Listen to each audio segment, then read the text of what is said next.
The carved mahogany turkey platter shattered against the marble floor, the same moment my father's words shattered 32 years of being his daughter.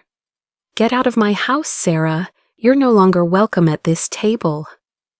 The sound echoed through the dining room like a judge's gavel, finalizing my exile. 23 faces turned toward me in perfect synchronization, forks suspended midair, gravy cooling on heritage china. The chandelier my mother had chosen cast prismatic light across their expressions, shock, embarrassment, and in my stepmother Victoria's case, barely concealed triumph. "Richard, please," I started, but my voice came out as thin as the November wind rattling the windows. "Don't." My father stood at the head of the table, his $3,000 Armani suit making him look like a prosecutor rather than a parent. The same hands that taught me to ride a bike now pointed toward the door with corporate precision. $50,000, Sarah. You stole $50,000 from the family business." The accusation hung in the air, mixing with the scent of rosemary and sage from the turkey I'd helped prepare just hours ago. My hands trembled as I pressed them against the table, my grandmother's emerald ring catching the light, a flash of green fire against the white tablecloth. "I didn't, Dad. You know I would never." "The forensic accountant found your access codes all over the missing funds." Victoria's voice sliced through my defense, smooth as the Botox in her forehead. She set down her wine glass with deliberate care, her diamonds glittering as she folded her hands. "Really, Sarah, did you think we wouldn't notice?" My brother Marcus stared at his plate, jaw clenched. He knew, God help me, he knew the truth, but he wouldn't meet my eyes. His wife Rebecca whispered something in his ear, and he shook his head minutely, a movement that said everything about where his loyalty lay. "Marcus," I said, my voice stronger now, fueled by desperation. "Tell them about the account. Tell them you gave Victoria my codes." The silence that followed was so complete, I could hear the antique grandfather clock ticking in the foyer, counting down the seconds of my family membership. Marcus finally looked up, his eyes, our mother's eyes, cold and distant. "I don't know what you're talking about, Sarah." The betrayal hit harder than Dad's accusation. My legs felt weak, but I forced myself to stand straight, to gather the dignity that was the only thing they couldn't steal from me. Around the table sat my aunts who'd braided my hair for school plays, my cousins whose college applications I'd edited, my uncle who'd taught me to drive. Not one of them spoke in my defense. The security footage from the office clearly shows you accessing the system at 11:47 p.m. on October 15th. Victoria continued, each word a carefully placed nail in my coffin. After hours alone, transferring funds to an offshore account. I almost laughed at the absurdity. October 15th, I'd been in San Francisco that entire week, finalizing the most important deal of my life. But they didn't know that. They didn't know anything about my real life, the one I'd built while they dismissed me as the family disappointment who played with computers all day. "This is a mistake," I said, looking directly at my father. "When you realize the truth—" "The only mistake," he interrupted, his voice as final as a funeral, "was trusting you with access to the family business. Get out, Sarah, and don't come back." I picked up my purse with steady hands, though my insides were liquefying. The walk to the door felt endless, my heels clicking against marble like a countdown to exile. No one followed, no one protested. The family portrait in the hallway watched my exit. Mom's painted eyes, the only ones that seemed to hold any sympathy. The November air hit my face like a slap of reality. Behind me, through the dining room windows, I could see them resuming their meal.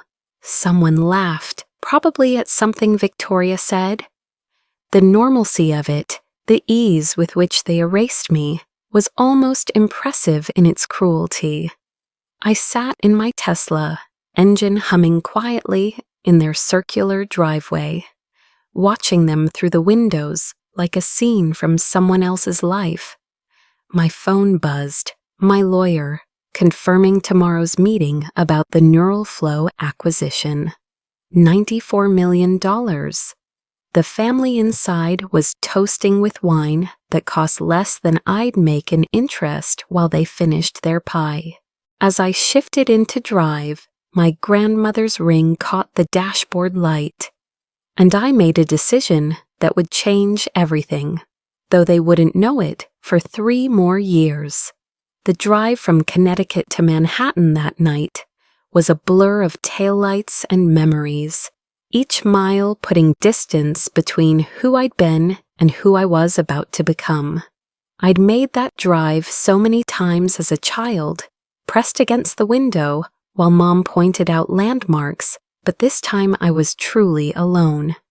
My phone rang constantly, probably family members finally developing a conscience, but I let each call go to voicemail. Only when I reached my apartment did I listen to them. Not one was an apology. They were warnings. Don't contest this. Don't make it worse. Don't embarrass the family name, the Hartley family name. I laughed bitterly, pouring myself a glass of wine in my kitchen that overlooked Central Park. That name had meant everything once. My father built Hartley Construction from nothing. That was the legend he told anyone who'd listen.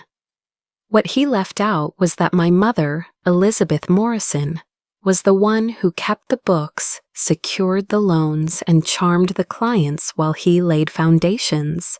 She was the daughter of a contractor herself, bringing knowledge and connections that transformed Dad's manual labor into an empire. I remembered watching them work together when I was 7, spread out over blueprints at our kitchen table. Mom's elegant fingers tracing potential, Dad's rough hands making it real. They were a perfect team until the cancer took her when I was 15. Dad remarried within a year. Victoria Ashworth was everything Mom wasn't. Loud where Mom was quiet, ostentatious where Mom was elegant, cruel where Mom was kind. She came with 2 children from her previous marriage, Brandon and Chloe, who were immediately crowned as the ambitious ones, while Marcus and I became afterthoughts in our own home. My MIT acceptance letter had arrived the same day Victoria officially moved in. Computer science? She'd laughed, her acrylic nails tapping against the paper. Well, I suppose someone needs to fix the office printers. Dad, who'd once promised to frame my acceptance letter, merely nodded. Make sure it's practical, Sarah. The family business needs real skills, not theoretical knowledge. But Mom had always told me to follow my mind, not their expectations, so I did. While they dismissed my studies as playing with computers, I was building something they couldn't imagine. By senior year, I'd developed 3 apps that sold for 6 figures each. By 25, I'd founded Neural Flow, an AI-driven logistics platform that could revolutionize supply chain management. I kept it secret, incorporating in Delaware, using my mother's maiden name for all business dealings. The family thought I was a freelance IT consultant, barely scraping by. They pitied me at family gatherings, Victoria making pointed comments about my apartment, so cozy, my car, so practical, my lack of a husband, so independent. Marcus knew better once. We'd been close before Mom died, sharing that specific bond of siblings who survived the same childhood. But Victoria's poison worked slowly and effectively. She gave him the validation Dad withheld, the approval that came with a price, loyalty to her above all else. The embezzlement accusation shouldn't have surprised me. I'd noticed discrepancies in the books during my brief stint, helping with a company's digital transformation, a project Dad reluctantly allowed me to lead before Victoria convinced him I was overcomplicating things. $50,000 was just the tip of the iceberg. Victoria had been bleeding the company for years, using a sophisticated system of shell companies and false invoices. But she needed a fall guy, and who better than the disappointment daughter who nobody would defend? My phone buzzed. A text from Marcus. "I'm sorry, but you understand, right? I have kids to think about." I understood perfectly. He'd chosen his side long ago when he let Victoria blame me for the scotch he'd stolen at 17, when he stayed silent as she sold Mom's piano, when he handed over my administrative access codes, knowing exactly what she planned to do with them. I walked to my home office, where 3 monitors displayed the final contracts for NeuralFlow's acquisition. $94 million. Tomorrow I would sign papers that would make me wealthier than the entire Hartley family combined. They thought they were casting out a failure, a thief, a disappointment. What they'd actually done was free a phoenix from a cage she'd never realized she was in. I touched my grandmother's ring, remembering her words from her deathbed. "The Hartley women have always been stronger than the Hartley men, Sarah. They just need the right moment to prove it." Tomorrow, my moment would begin. Tonight, I sat with my grief, my rage, and my determination, planning a return they'd never see coming. Sometimes the greatest revenge isn't destroying those who hurt you. It's becoming someone they never believed you could be, then letting them realize what they threw away. 3 days after Thanksgiving, I sat in a conference room on the 42nd floor of a Manhattan high-rise, surrounded by lawyers who charged more per hour than most people made in a week. Outside, November rain streaked the windows, turning the city into an impressionist painting. "Congratulations, Ms. Morrison," the lead attorney said, sliding the final signature page across the mahogany table. "With this signature, you'll officially transfer ownership of NeuralFlow to Amazon's logistics division for $94 million. Morrison. I'd been using my mother's maiden name for all business dealings for 5 years, but hearing it still felt like both a betrayal and a homecoming. The pen felt heavy in my hand, the same hand that had trembled as I left my father's house, the same hand wearing my grandmother's emerald ring. "Before I sign," I said, my voice steady despite the earthquake in my chest, "I need to make a call." I stepped onto the private balcony, Manhattan sprawling beneath me like a kingdom I was about to claim. My phone rang twice before my personal lawyer answered. "Sarah, I was about to call you. Your father's attorney just sent over the formal paperwork. You're being sued for embezzlement and corporate theft. They're also filing a restraining order barring you from all Hartley construction properties and subsidiaries." The rain was cold against my face, but I smiled. "Perfect. Let them file everything. And David, I want you to recommend a forensic accountant to them, someone thorough, someone who won't miss a single transaction." "Sarah, that's unusual. You want to help them investigate you?" "Trust me, but make sure the recommendation comes through channels that can't be traced back to me. Maybe through that mutual connection at Morrison Consulting. My mother's name again, now the name of my shell company. I walked back inside and signed the papers with a flourish. The pen I used wasn't random, it was my father's Mont Blanc, the one he'd used to sign every major contract for Hartley Construction.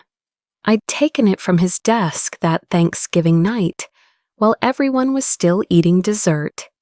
A small theft from the daughter they'd branded a thief. Within 30 days, I would have liquid assets most people couldn't dream of. But money was just a tool. What I needed was leverage, information, and patience. The first move came naturally. Through a series of shell companies I'd established years ago, paranoia has its benefits, I hired the best forensic accountant in the country. Not to defend me, but to investigate Hartley Construction. The beauty was that my father, following my lawyer's anonymous tip, hired the same firm's B team to investigate me. Within 2 weeks, my investigator had uncovered the full scope of Victoria's embezzlement. $2 million over 12 years, funneled through accounts using my forged signature. Transactions traced to offshore accounts in the Caymans.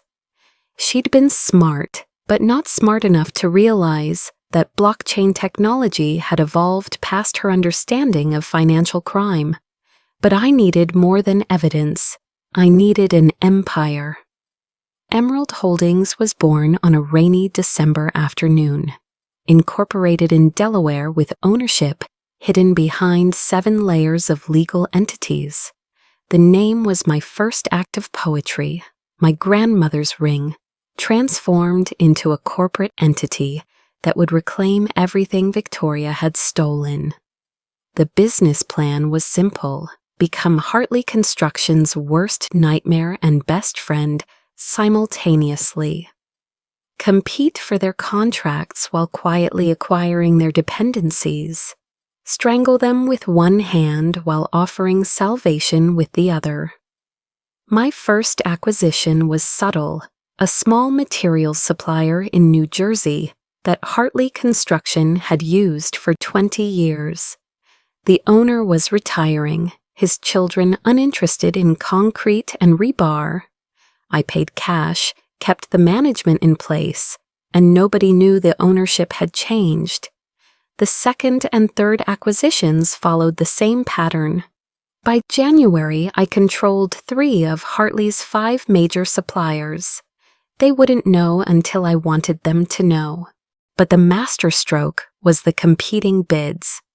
Emerald Holdings began bidding on the same projects as Hartley Construction, always coming in just under their price. How did I know their prices? Marcus's cocaine habit had made him sloppy with digital security. His passwords were still his birthday, and he'd never revoked my old access to his cloud storage, where he kept copies of every bid before submission. I wasn't stealing. I was using information carelessly left available by someone who'd helped frame me for theft. The irony was delicious. The first contract Emerald won was small, a strip mall renovation in Westchester. Hartley had expected it to be routine. When they lost to an unknown competitor, my father blamed the economy. The second loss he blamed on bad luck. By the third, Victoria was demanding answers nobody could provide. I signed every contract with Dad's stolen pen, a ritual that felt like signing his company's death warrant one stroke at a time. But death wasn't the goal. Transformation was. 6 months after my exile, I stood in the middle of the Las Vegas Convention Center, surrounded by 10,000 construction industry professionals.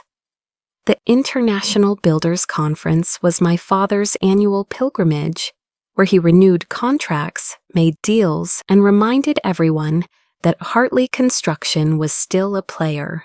I wasn't supposed to be there. According to the restraining order, I wasn't supposed to be within 500 feet of any Hartley construction representative. But Sarah Hartley wasn't there. Sarah Chen was, the mysterious new executive from Emerald Holdings who'd been winning contracts across the Northeast. My transformation was complete enough to fool casual acquaintances. Hair that had always been blonde and shoulder length was now dark and styled in a sharp bob.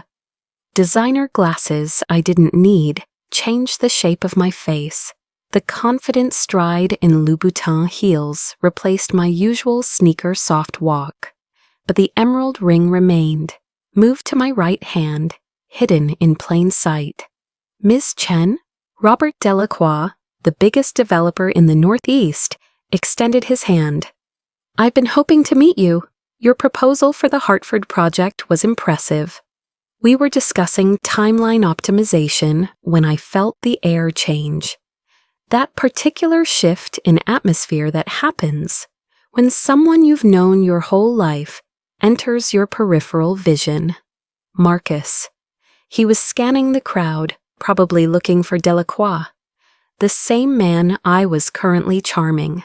His suit was expensive but worn carelessly, his eyes slightly bloodshot. The cologne couldn't quite mask the smell of last night's bourbon.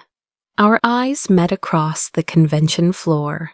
Time slowed as he walked over, each step a countdown to potential disaster. My pulse hammered, but I kept my expression neutral, professional, bored even.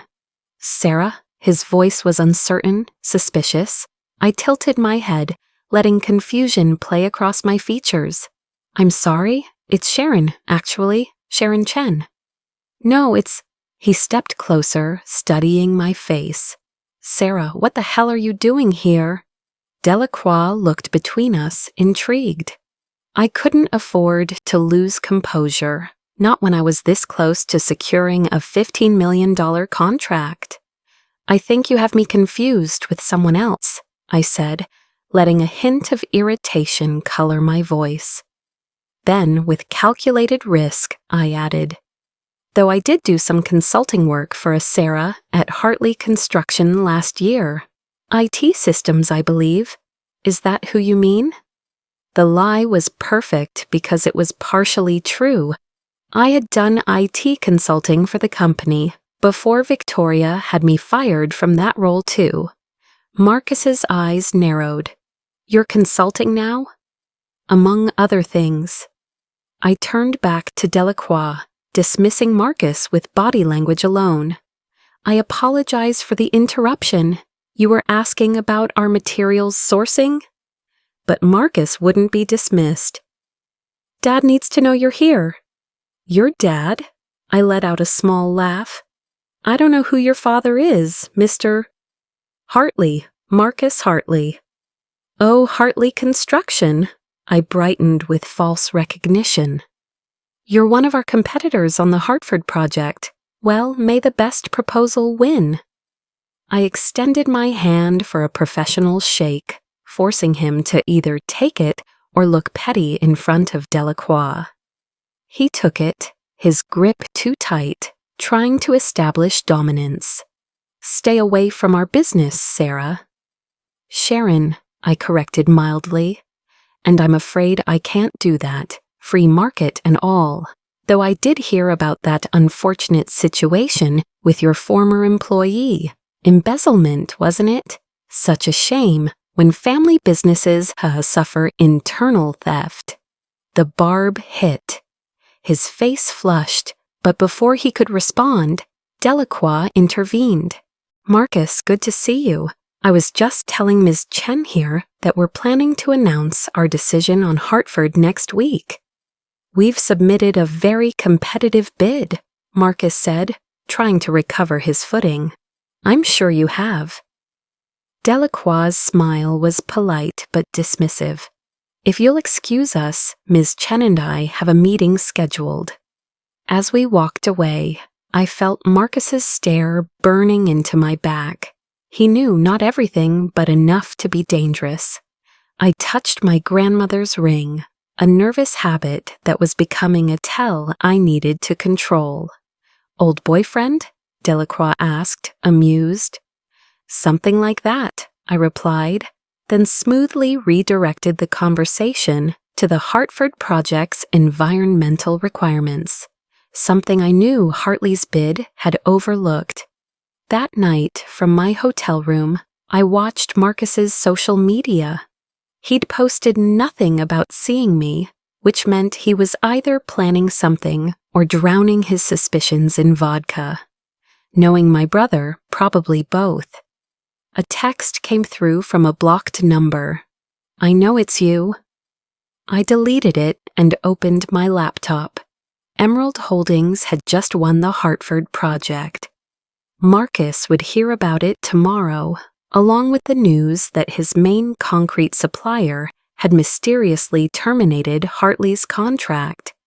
He thought he knew who I was, but he had no idea what I'd become. Neither did Victoria, who was about to discover that embezzling from a company was much harder when someone was watching every transaction. Someone with MIT-trained expertise in financial systems and a very personal interest in justice. The storage unit in Queens smelled like forgotten promises and dust-covered memories. I'd paid for it for 7 years, ever since Victoria's first purge of Mom's belongings. "We need to move forward, not live in the past," she had said, while tossing photo albums into garbage bags like they were old newspapers. I'd rescued what I could while Dad was at work, ferrying carloads of memories to this concrete box where they waited, like evidence for a trial that would never come. Or so I'd thought. Now searching for Mom's business records to help my forensic accountant, I found myself sitting on the cold floor, surrounded by ghosts. Her wedding dress, vacuum-sealed, but still holding the faint scent of her perfume. The piano sheet music she'd annotated in her careful handwriting. The photo from my parents' last Thanksgiving together. Mom thin from chemo but radiant, insisting on cooking everything herself. "Family is about showing up, Sarah," she'd said that day, her hands shaking as she basted the turkey.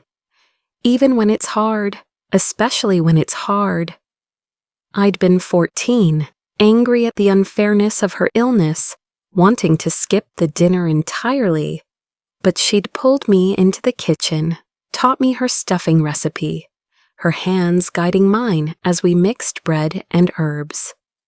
"Promise me something," she'd said, her voice serious despite the flour on her nose. "Keep this family together. Your father, he's going to need you. He doesn't do well with change."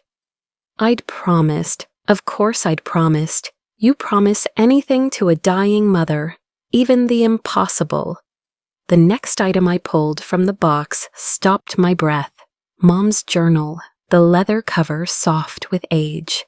I'd never read it, feeling like it would be a violation. But now, with my family believing I was a thief, privacy seemed less important than truth. Her handwriting was like hearing her voice again. "Richard is struggling with the business. He's brilliant with his hands but terrible with numbers. I've reorganized the books 3 times this month. Sometimes I wonder if he even sees how much I do, or if he just thinks success happens naturally around him." Another entry, dated just after my MIT acceptance. "Sarah got in. I knew she would. She has that quiet strength, the kind that builds kingdoms while others are sleeping. Richard doesn't understand her potential. He sees the world in concrete and steel, but Sarah sees in algorithms and possibilities. One day she'll realize she doesn't need their approval to soar." I pressed the journal to my chest, tears finally coming after months of rigid control. She'd seen me. In a family that looked through me like glass, she'd seen exactly who I was and who I could become. Deeper in the box, I found her business files, meticulous records of Hartley Construction's early days, contracts she'd negotiated, loans she'd secured, even the original incorporation papers with her signature as co-founder.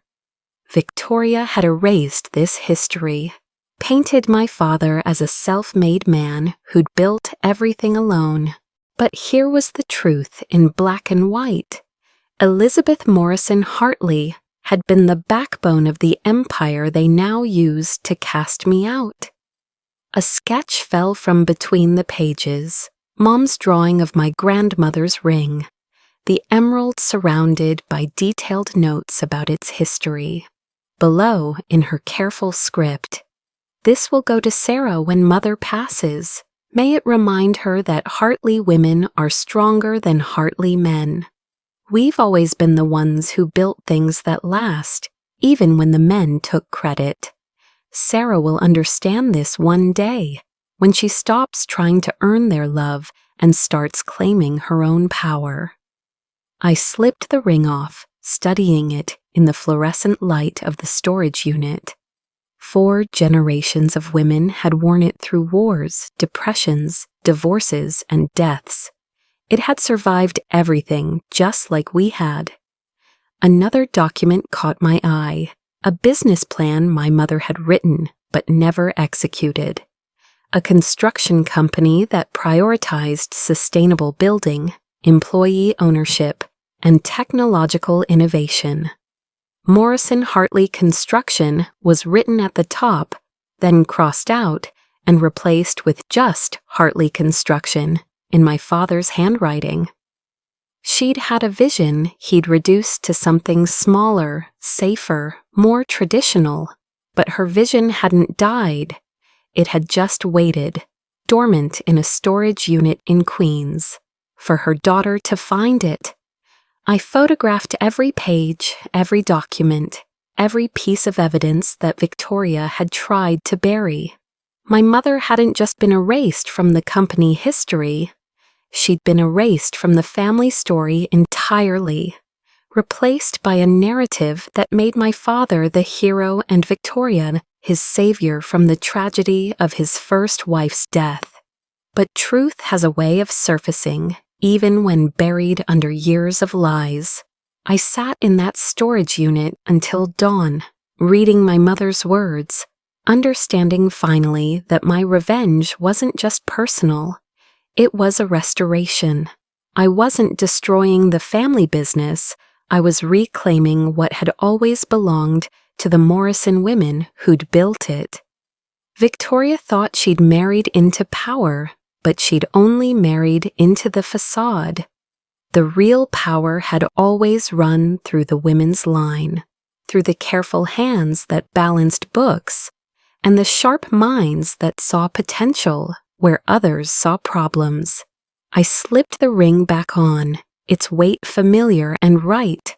Mom was gone, but her vision, her strength, her quiet revolution, they lived on in me, and soon everyone would know the truth about who really built the Hartley Empire, and who had the right to reclaim it. I wasn't just backed by $94 million. I was backed by generations of women who'd been underestimated, overlooked, and overruled. This time, we would win. The Hartley Construction holiday party had always been held at the country club, but this year, December 2020, financial constraints forced them to host it at the family home. The irony wasn't lost on me as I walked up the same driveway I'd fled in tears 13 months earlier. This time, I arrived in a black town car, dressed in a $4,000 Versace cocktail dress that cost more than Victoria's monthly Botox budget. My invitation had come through official channels. Emerald Holdings was now a strategic partner, after we'd graciously agreed to subcontract some overflow work to Hartley. They needed us more than they knew.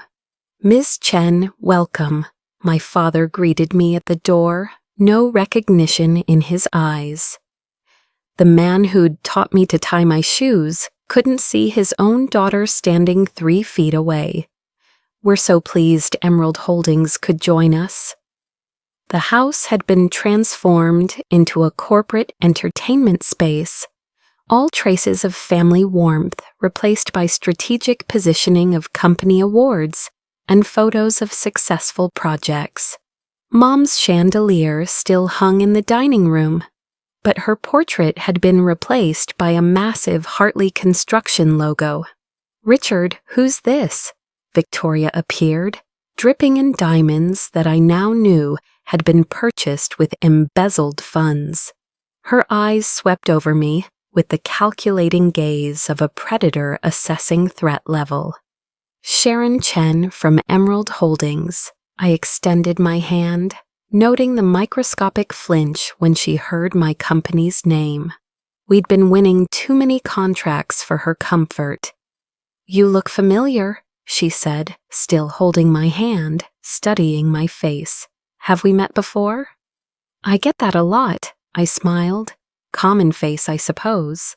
Though I did do some consulting work in the industry before moving into development. She released my hand slowly, suspicion lingering in her overfilled lips. "And what brings Emerald to partner with us?" "Mutual benefit," I said simply. "Your company has legacy, mine has innovation.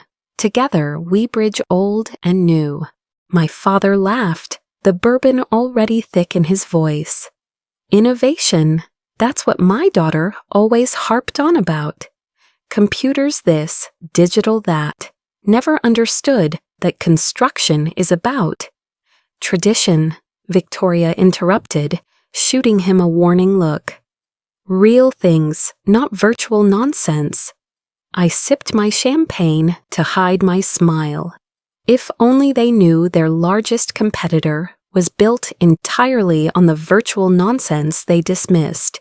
The party flowed around me, employees I'd known since childhood, now avoiding eye contact on Victoria's orders. Board members whose retirement funds were being slowly drained by embezzlement they hadn't discovered yet. And Marcus, in the corner, nose constantly running to the bathroom. Halfway through the evening, I found myself at the bar next to my father.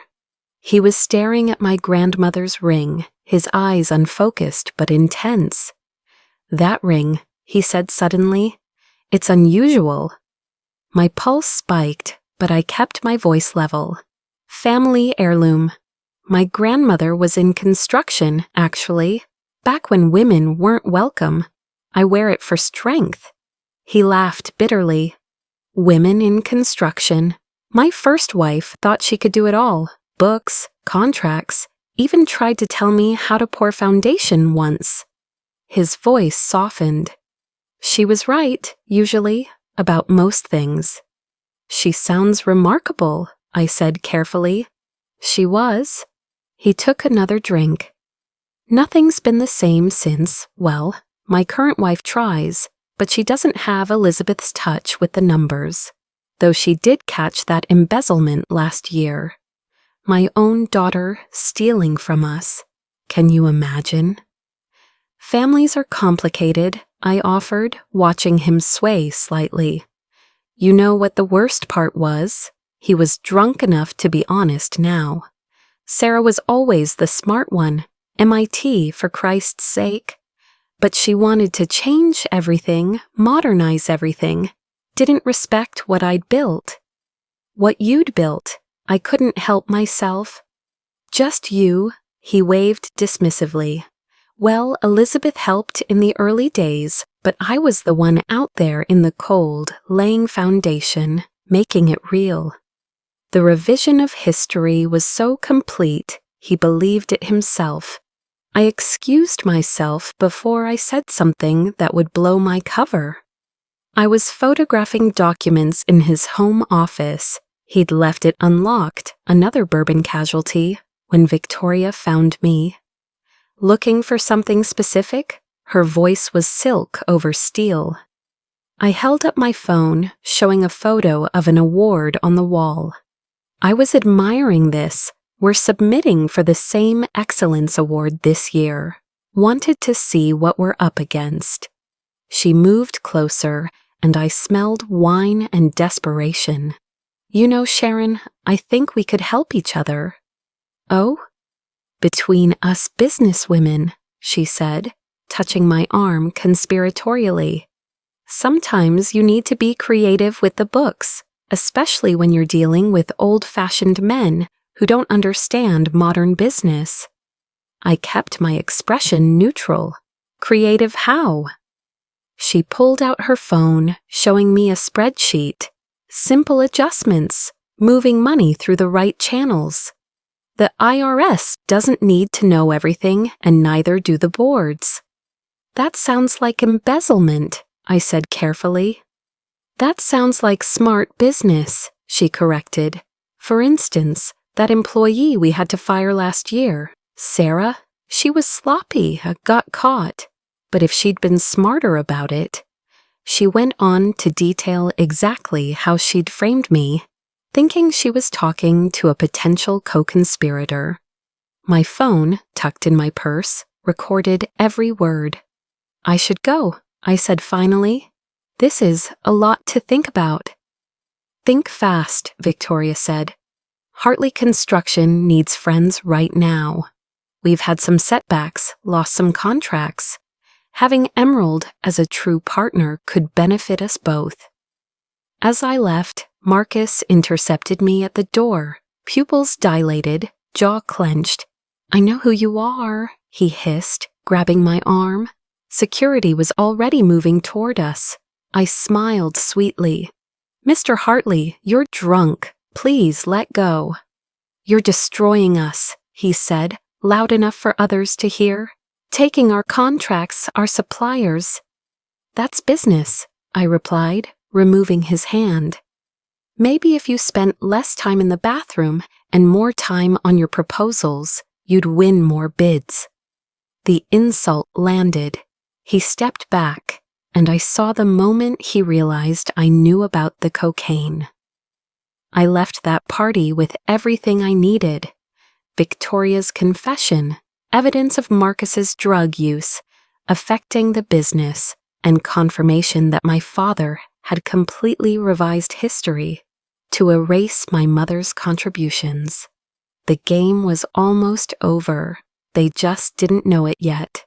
January 2021 arrived with a blizzard that shut down the Northeast for 3 days. I watched the snow fall from my apartment, each flake another piece of my plan settling into place. On my desk lay the documents that would destroy Hartley Construction, or save it, depending on how you looked at it. The forensic accountant's report was beautiful in its thoroughness.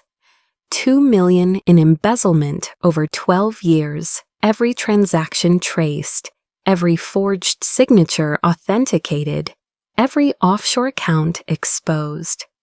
Victoria had been clever, but she'd made one fatal mistake. She'd gotten comfortable. My lawyer, David, sat across from me, reading through the evidence with professional appreciation. This is enough to put her away for 20 years. I don't want her in prison, I said, surprising him. I want her exposed. Sarah, she destroyed your reputation, and I'm about to restore it, but on my terms. The plan was intricate but elegant. Through Emerald Holdings, I'd acquired 31% of Hartley Construction's debt, purchased from banks who were happy to offload risky loans. I'd also secured proxy agreements from 3 board members who'd grown tired of Victoria's management. Combined with the shares I'd secretly purchased through shell companies, I had 47% control. I needed just 4% more. That came from an unexpected source, my father's brother, Uncle Tommy, who'd been bought out of the company years ago, but still held shares. He'd always been the black sheep, the one who'd sided with my mother in family arguments. Sarah, his voice cracked when I called him. Christ, I thought you'd disappeared forever. I need your help, Uncle Tommy. Anything, your father. What he did was wrong. We all knew it was wrong. Then why didn't anyone say anything? Silence. Then Victoria had dirt on everyone. Photos, financial records, affairs. She's been building leverage for years. But I had better leverage, the truth, backed by federal investigation readiness and a fortune they couldn't match. The trap began with an offer they couldn't refuse. Through my lawyers, Emerald Holdings proposed a massive joint venture, a $40 million waterfront development in Boston. Hartley Construction would be the primary contractor, but they'd need to leverage everything to secure the performance bond. It's the opportunity of a lifetime, Victoria gushed at the board meeting I attended via video, still maintaining my Sharon Chen identity. This could double our annual revenue. My father was hesitant. It's risky. If anything goes wrong. Nothing will go wrong, Victoria insisted. We've been losing ground to competitors. This is our chance to reclaim our position. She didn't know I controlled the bonding company through another subsidiary. She didn't know the development was designed to expose every weakness in their operation, every corner cut, every safety violation, every financial irregularity. Marcus was the wild card. His paranoia, fueled by cocaine and suspicion, led him to hire a private investigator to look into Sharon Chen. But I'd anticipated this, creating a complete false identity backed by an actual MBA from Wharton, earned online while running NeuralFlow, a paper trail of successful projects in California, even fake social media profiles with years of history. The investigator found nothing because there was nothing to find. Sharon Chen was as real as I needed her to be. By February, Hartley Construction was fully committed to the Boston project, having leveraged their equipment, properties, and credit lines. They were one missed payment away from bankruptcy, exactly where I needed them. The IRS audit hit them on Valentine's Day. My anonymous tip, backed by the forensic evidence, triggered an immediate freeze on their accounts pending investigation. The Labor Board investigation started the same week based on documented violations I'd compiled from former employees Victoria had fired. But the masterstroke was the mortgage on the family home. They'd leveraged it for the Boston project, not knowing I held the note through a subsidiary. They were already 3 payments behind, using the grace period to maintain cash flow. Victoria's response was predictable. She tried to blame me again, claiming I'd somehow orchestrated everything from exile. But this time, the forensic evidence pointed in only one direction: her. The board meeting was scheduled for Easter Sunday, April 4th, a special session to address the crisis. What they didn't know was that it would be their last meeting under current management. I stood in my apartment, looking out at the city I'd conquered while they weren't watching. On my desk sat 2 items: the contract that would transfer majority ownership of Hartley Construction to me, and my grandmother's ring, polished and ready for its return home.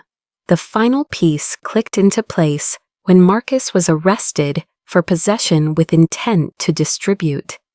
The cocaine in his car was his own stupid mistake, but the timing of the traffic stop might have been influenced by a tip about erratic driving. He'd make bail, but he'd miss the board meeting. Everything was ready. 3 years of planning, of careful moves and patient waiting, all leading to this moment.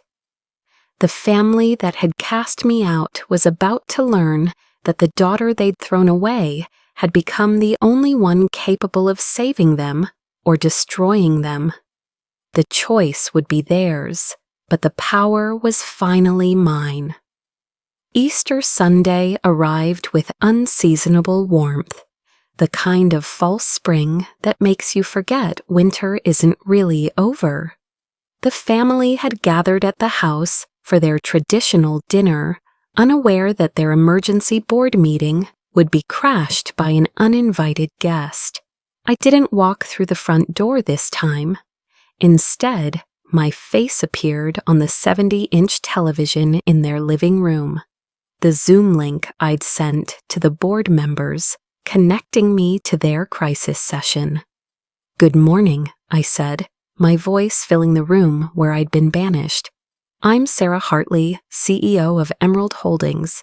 As of 9 a.m. today, I own 51% of Hartley Construction through debt acquisition and shareholder proxy agreements." The silence was perfect.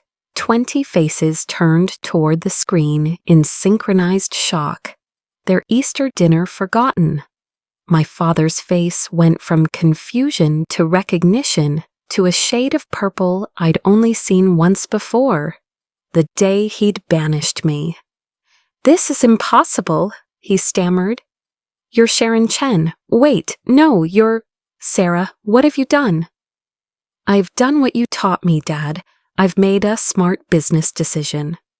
Victoria stood, her champagne flute shattering on the floor, an echo of that Thanksgiving platter. "This is illegal. You can't. The restraining order prohibits me from physical proximity to Hartley Construction personnel," I interrupted. "I'm in Manhattan. You're in Connecticut. I'm fully compliant." My lawyer's face appeared in a second window.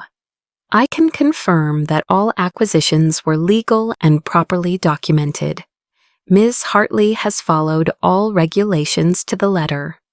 "You set us up," Victoria snarled, her composure cracking like bad foundation. "The Boston project was a legitimate business opportunity that you pursued aggressively despite the risks. No one forced you to leverage everything." I clicked a button, sharing my screen. The forensic accountant's report appeared in damning detail. "However, let's discuss what is illegal. $2 million embezzled over 12 years. Every transaction documented, every offshore account traced."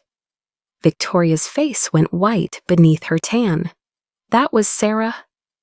"I was in San Francisco on October 15, 2019, completing the sale of my company, Neural Flow, to Amazon for $94 million. I let that number hang in the air like a chandelier about to drop. Here's the documentation, including time-stamped photos with Jeff Bezos's M&A team." The gasps were audible through the screen.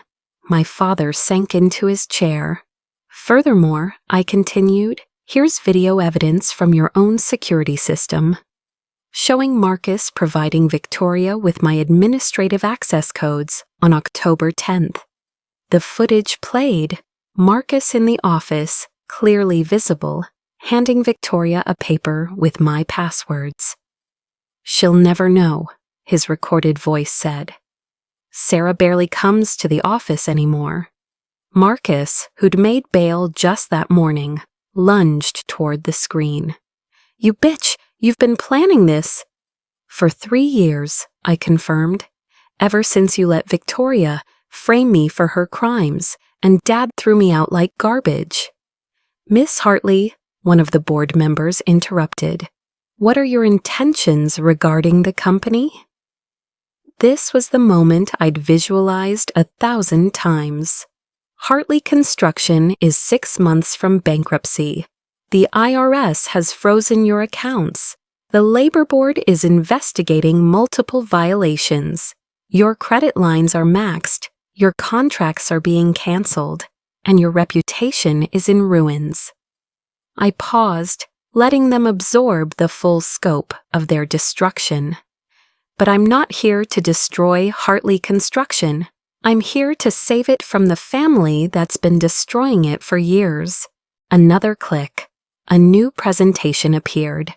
My mother's business plan. updated for 2021. Sustainable construction, employee ownership programs, technological integration. Everything she'd envisioned, everything they'd dismissed. "This is my offer," I said. "Victoria gets arrested. The FBI is already outside, by the way." Through the window, they could see the black SUVs pulling up. "Marcus goes to rehab, paid for by the company. Dad, you can stay on as a consultant, reporting to me.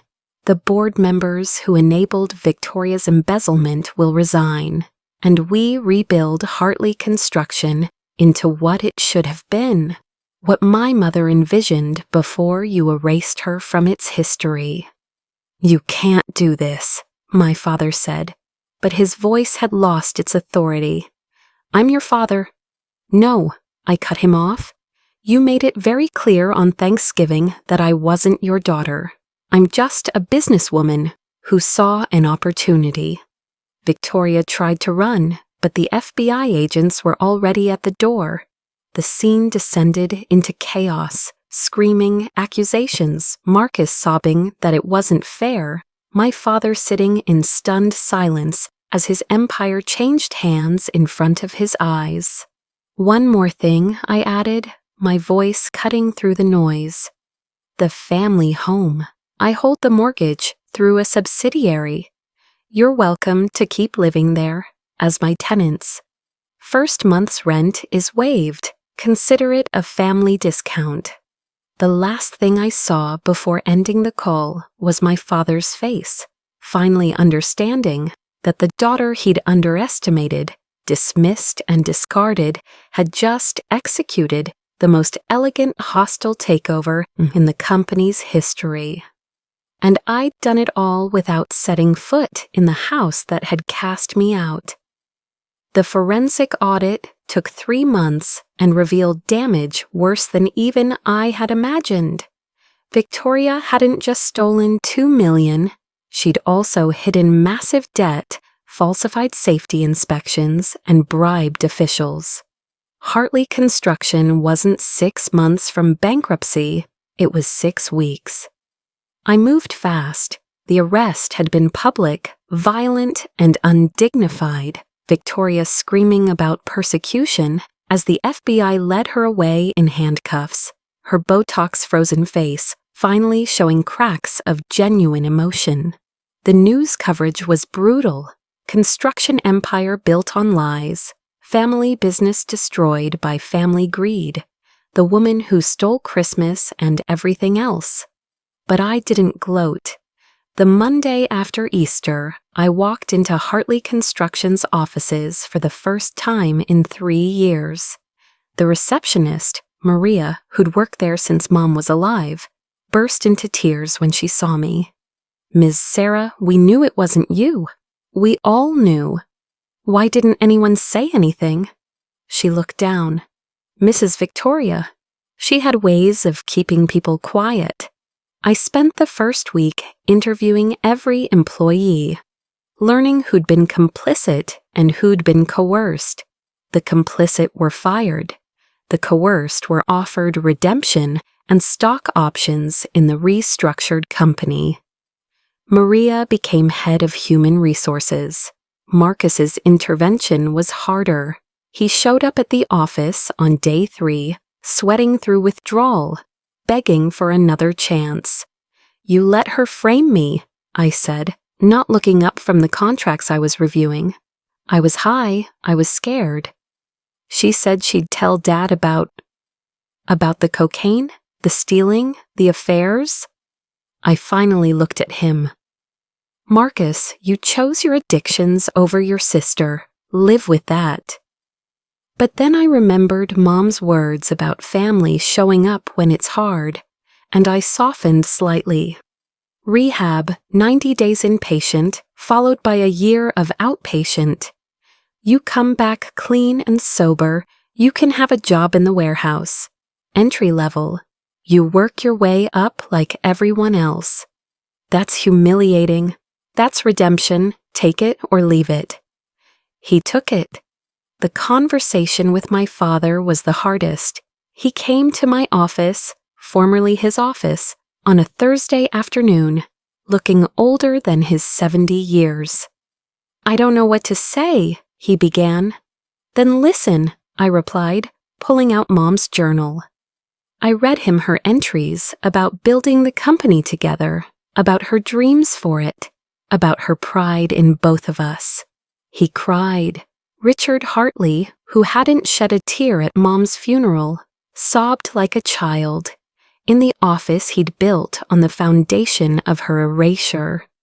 "I loved her," he said, "but after she died, it was easier to pretend I'd done it all myself, less painful than remembering how much I needed her. And Victoria made that easy. She made everything easy, too easy." He looked at me with red eyes. "I knew she was stealing. I knew she framed you. I was too much of a coward to face it." "Yes," I agreed, "you were." The honesty hurt him more than anger would have. "What happens now? Now you become the consultant Mom always said you should be. You're brilliant at the physical aspects of construction, Dad. Let me handle the business side. Like your mother did. Like my mother did." The company transformation happened faster than anyone expected. I implemented Mom's sustainability initiatives, partnered with tech companies for smart building integration, and created an employee ownership program that gave workers real stakes in success. Within 6 months, we'd not only recovered, but were profitable. The industry watched in amazement as Hartley Construction rose from the ashes. The narrative shifted from scandal to redemption. The daughter who saved an empire. From exile to CEO, how Sarah Hartley rebuilt more than just buildings. Victoria was sentenced to 15 years for embezzlement, fraud, and tax evasion. She tried to pin everything on me one last time during the trial, but the evidence was overwhelming. The judge called her a parasite who destroyed a family for personal gain. Marcus completed rehab and came back humble, broken, but healing. He started in the warehouse and for the first time in his life actually worked for his paycheck. We weren't close, that trust was gone forever, but we were cordial. Mom would have wanted that much. The house became interesting. Dad couldn't afford the rent on his reduced consultant salary, so I made a deal. He could live there rent-free if he turned it into the Elizabeth Morrison Hartley Memorial Foundation headquarters, dedicated to supporting women in construction and STEM fields. "Your mother would have loved that," he said when I proposed it. "I know," I replied. "That's why I'm doing it." Not everyone got redemption. Victoria's children, Brandon and Chloe, tried to sue me for destroying their inheritance. They lost. Some board members who'd enabled the corruption faced their own legal consequences. The company lawyer who'd helped hide Victoria's theft was disbarred. But for every person who fell, 2 more rose. Employees who'd been overlooked for promotions suddenly found opportunities. Women who'd been dismissed as secretary material became project managers. The company that had once run on nepotism and fear began to thrive on merit and innovation.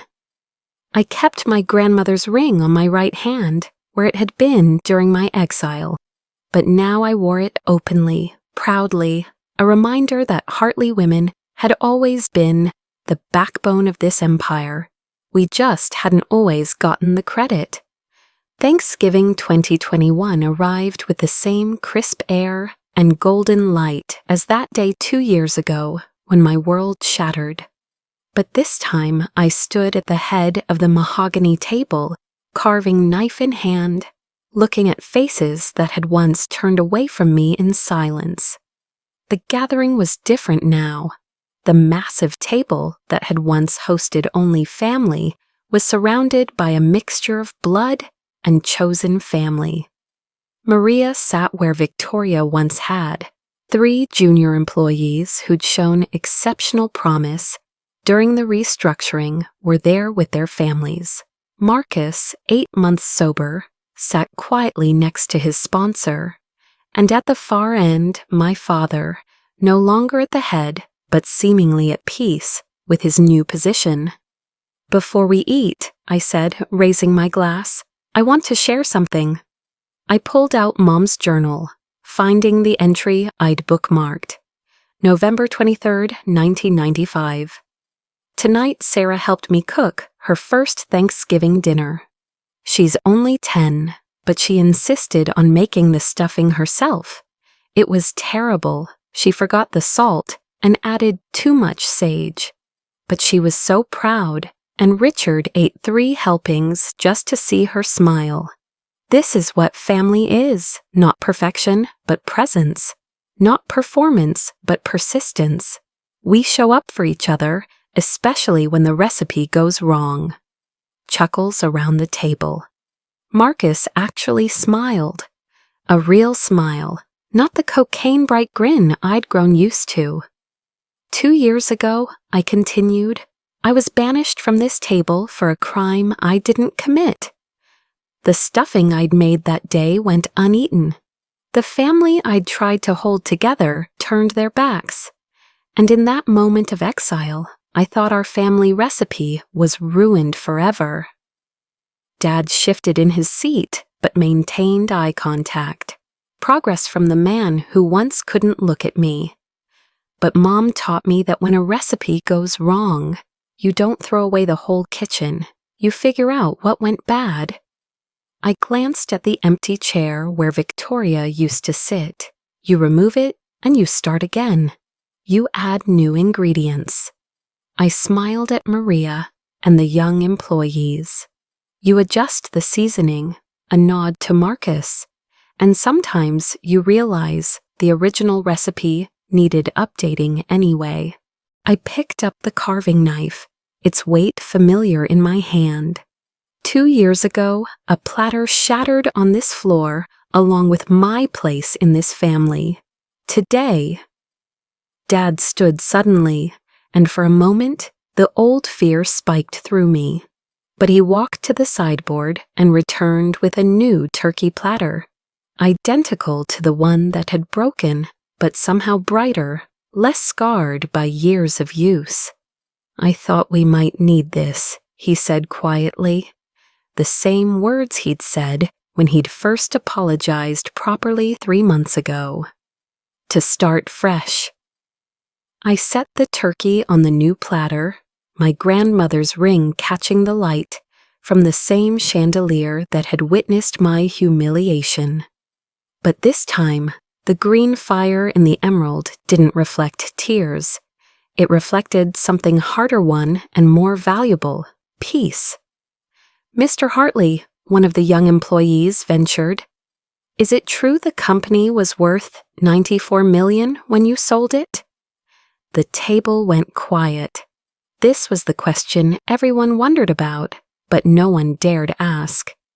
"Neural Flow sold for $94 million, I confirmed.